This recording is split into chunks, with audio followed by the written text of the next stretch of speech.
Hello, everybody. Adam Parks here with another episode of Receivables Roundtable. Today, I'm here with my good friend and student loan expert, Mr. Dan Parks with Yrefy. How you doing today, Dan? I'm doing lovely. Always a good day when I get to see you, Mr. Parks.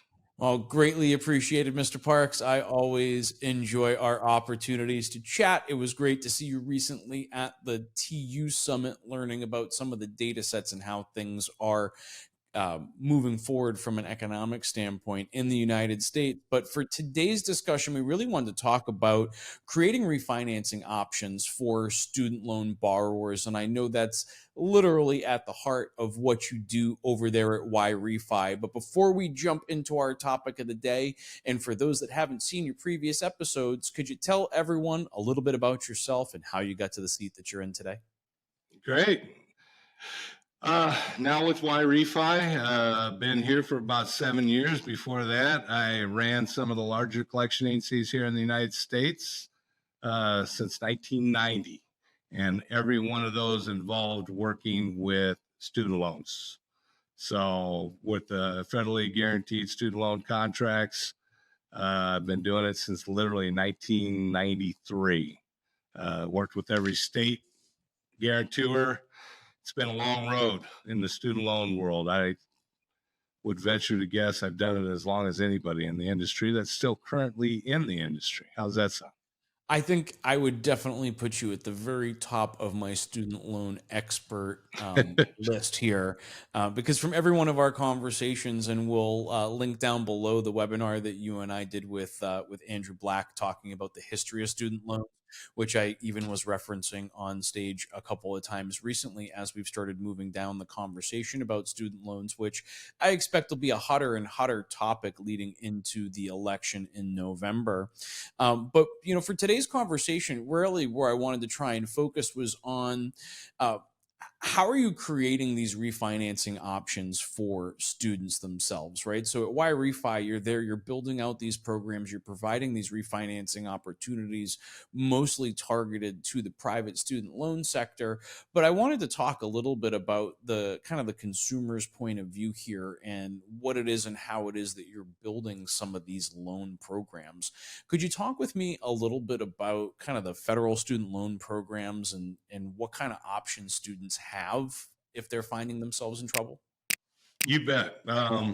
Why Refi doesn't delve into the federal student loans. However, there's lots of options for people that are within federal student loans.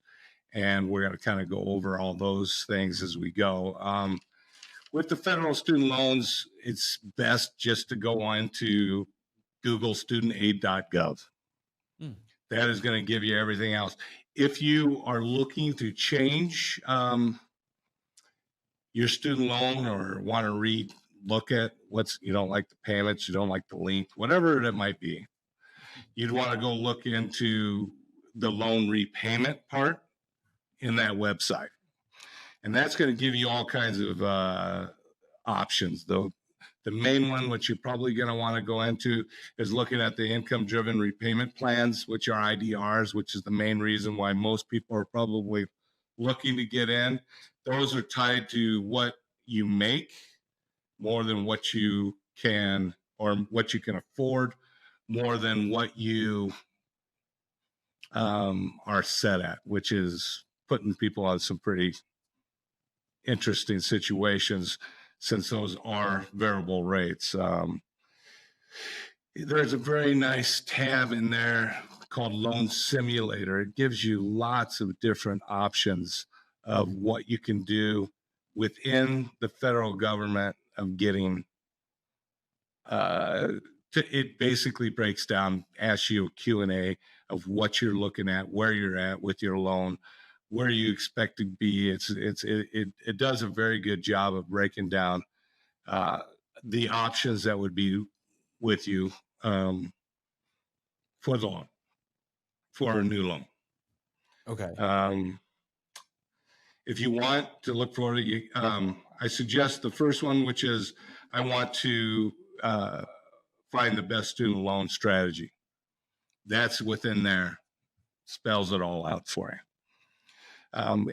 The one thing which I always want to tell people, And I know that there's places to go, the Earnests of this world, the SoFis of this world, and they Mhm. will move over your federal loan. I think most of them to a private student loan. Mhm. But once you're within the federal umbrella, you got lots of different options. You can go on forbearances. You Mhm. can go on.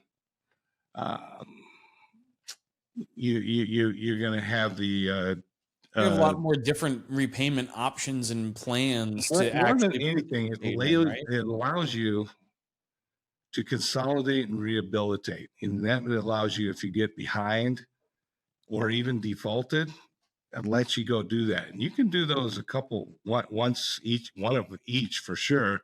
And I know people that's been able to get away with getting more of those done. So um, it's a great way, and why I tell people to stay within that federal umbrella, because once you're on a private student loan, your Mhm. default, you are defaulted. It's no different than if you defaulted on your credit card, whatever it is. Until you pay it off, it's sitting on your credit report. Whereas with the federal government, they give you lots of different ways and different options to get these things out.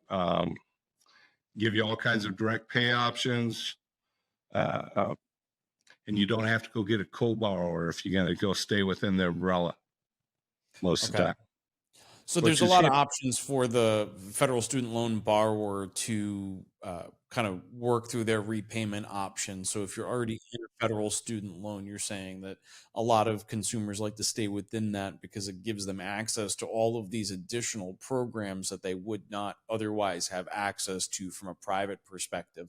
And it's a fixed rate. But what I want you to Okay. understand with federal loans is that when you get a federal loan, you're going to get a fixed rate on that loan. However, it changes year to year that you're in school. Mhm. So let's just use Okay. one example. One year you got one at 3%, one year you got one at 4%, one year you got them at 5%, the next year you got it at 7.5%. You don't know which that changes every year. A lot of Mhm. people always think they have it at the same interest rate, which means they don't. Okay. But with that being said, there's no variable rate on a Mhm. federal loan. The only rate that it's ever going to change is the year you take out the loan.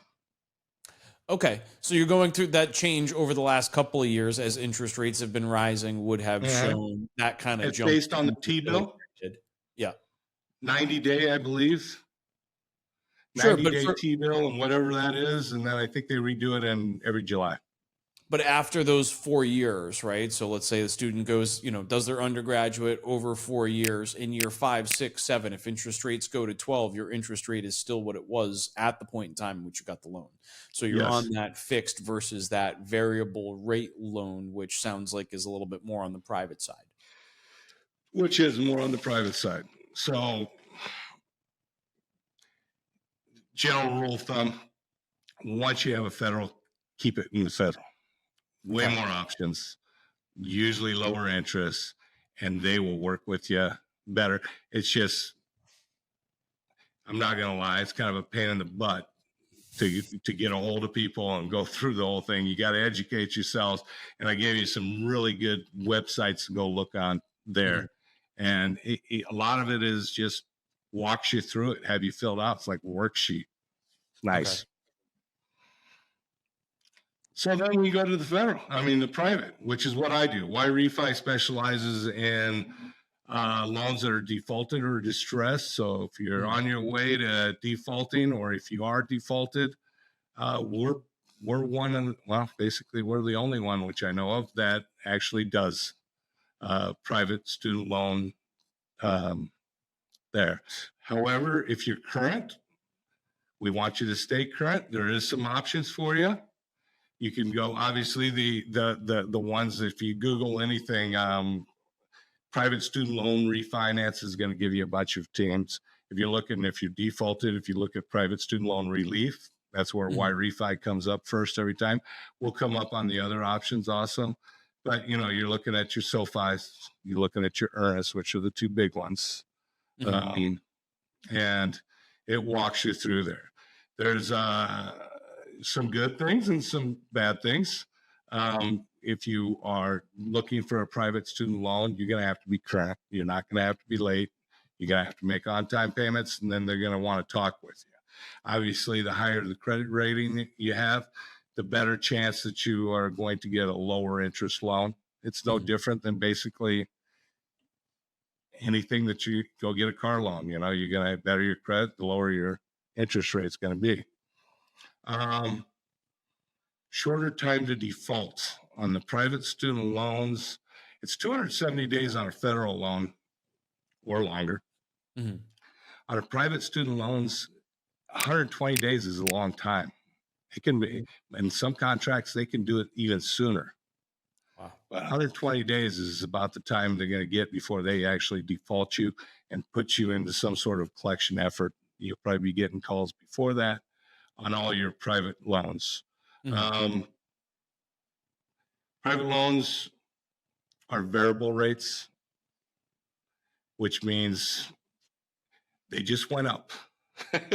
They went up during the last 3 or 4 years, something fierce. And they do, on the private student loans, they do offer income or interest only rates for a while. And that's the amazing thing is I had my loan with blah, blah, blah, Navy and Sally Mae are the two big ones.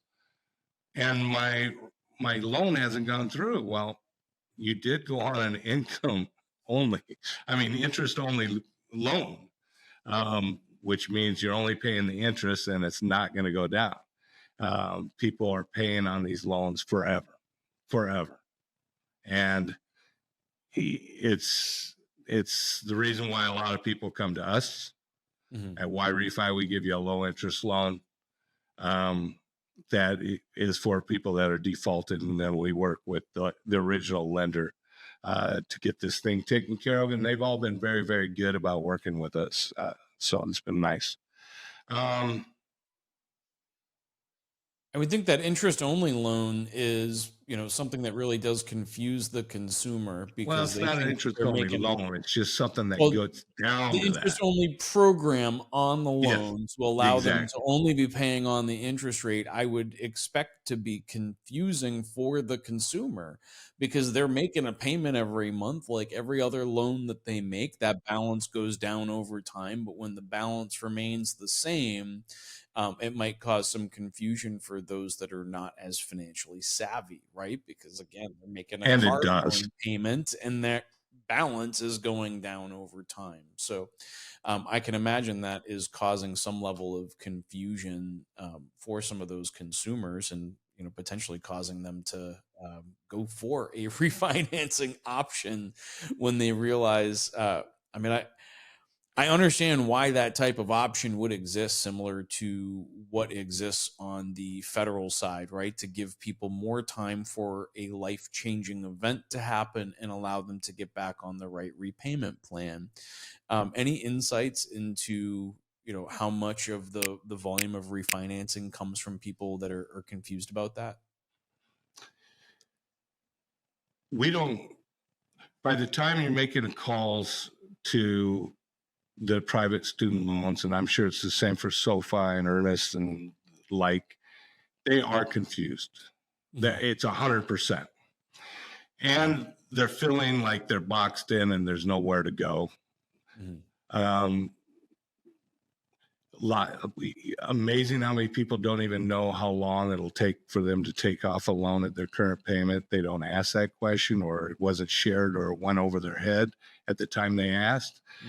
Here at Yrefy, we try to educate them on all the positives and the negatives of here's what your loan's going to be. Here's how long you're going to be paying for it. And we spell it out exactly what it is because our job is more educate people on either what they have. A lot of times we'll sit there and say, hey, the loan you got and where you're at is probably where you need to be. Fair enough. Work with that. But if you people that are using Yrefy have already decided that they can't keep up with what they have. So we build all of our loans to be customer, what the customer needs or wants. And we're drawing things all the way out 20 years Okay. on You're these providing things. them with an opportunity to bring that monthly payment down, make it affordable to Mhm. live within their means or within the budget that they have today. And really, the only option you have is to extend that term. So being Because able to provide they're them, at their wits' end by the time they yeah. get to oldest. Well, And that also requires a very patient investor on your side of the ball as well, because now you need to find investors that are willing to lay out these longer term loans, which is interesting. I mean, clearly you guys have found some solutions for that. that's what we got in business for, is try to help out the borrowers, because what they had with the federal loans, there's lots of different options. What we found out to begin with is, on a private student loan, once you go bad, you're back, and you could sit Mhm. there and you could make $100 payment on your $10,000 loan, which obviously these are much bigger than that. Sure. Um, once you're defaulted, you're making $100 payment to that collection agency, and you're doing that for 8 point, or over 8 years. Mhm. It's not going down. It's staying on your collection report as a defaulted student loan. Yeah. It's not showing that you're making payments, because they don't. That's not the way defaults work. Same way as on your credit card or anything else. So it gives Mhm. them. It makes it very hard, once you're under, to get out from underneath it. And why Sure. refi gives you the chance. Everybody goes and tries to get a loan. They're looking for 675 and above. Mhm. Our average FICO score is in the 500s. Sure. And because they got out of school and they had troubles taking care of things. Well, which means that you have to have a creative underwriting structure that allows you to leverage and understand other aspects of the consumer's behavior, which would Okay. explain your presence. Looking for the willing to pay and the ability to pay Yeah. is what we're looking for, which is a little bit different than what most. Fair. The other thing is, with private student loans, is if you take out a loan and you decide to go back to school, the federal government's going to work with you a little things. Some of the private student loans don't. Hmm. So you took out a loan. Here's when you said you were going to start paying it. Now you're going to have to start paying it. And that happens probably more when somebody goes away from school for a year or two and then decide to go back. Mhm. Well, once you're there, 9 times out of 10, they're looking for you to begin and end on those payments. Start them, pay them. Well, it sounds like the consumer or the students on the backside of all of this are getting that information up front. But for those that are in those private student loans, it puts them in a difficult position in some instances when they're getting out of school, because they don't have the same repayment options that they would have had on the federal side. There's and for those that are interested in going down the rabbit hole, you can definitely watch the webinar that we did last month talking through some of these items from that student's perspective, and you can kind of see, when you look at the history of student loans, where and how these things found their way to the current status. Now, Dan, it sounds like for going to, like, let's say the DCS and NCBA conferences through the end of the year, you're out there actually working with the creditors and those on the collection side in order to identify those students that Mm-hmm. can help, right? Because they're the ones that are holding on to the loans. Sure. They're the ones that are holding on to it. They're trying to get them collected. They're running across people that, there's just so much education into the borrowers, and there's so many different things out there on Reddit and anywhere else you look on the internet that's teaching people on how not to pay their bills. Hmm. Well, the one things which people are learning that is, being a debtor is very expensive. Hmm. People don't realize how expensive it is until you're on default on a bunch of loans, and you try to get a go out and get a vehicle, and for the same amount of money that you could get a new vehicle from the Toyota dealership, you're now getting from Fast Eddie's car lot. Yeah. And and if you're one day late, $1 short, you're going to find out that car's not in your driveway. It gives people a lot better chance. And we found at Yrefy that if we help a borrower get out from this debt, they swim like hell to stay above it because they've been below the water, Hmm. and it wasn't a comfortable situation for them. You know, I mean, the one thing which we know about everybody that we're giving a loan to at Yrefy is that they didn't pay their bill. So Fair we have enough. to reteach them, and the way we do it here is we do it with a lot of touch. We do we a lot of everybody else on loans. The end thing is now is get them a loan. Don't ever even talk to the borrower. Have them fill out the paperwork. Have them go there. We know that that didn't work, so Yeah. we're taking them by the hand, answering all their questions, over communicating. And once that we get them the loan, we're over communicating with them there too. Hmm. Because we know if they get out of sight, out of mind, they don't pay. Yeah. And Fair. we're trying to create these. And I think that by doing this, it creates good habits instead of the bad habit of trying to hide and run. Hmm. We now are, okay, let's go. Here's where we're going. Here's where we need to go. What can we do to help? Give us your circumstances. And we work with each and every one of the borrowers pre and post. I love it. It sounds like you guys are doing some amazing things over there for the consumers and obviously helping your investors in the process as well, finding that perfect balance of the win-win relationship. We also educate them on the federal loans as much as we can. Mhm. We point them in the right direction because obviously most of the people that we have a private student loan with already have a federal student loan, and we point them in the right direction, give them those websites which I gave you, and and follow up with them, and answer any questions that we can ask. But we definitely want them to be speaking to the right people in the federal government that can help them get things. And they've came up with a lot of different products, especially recently.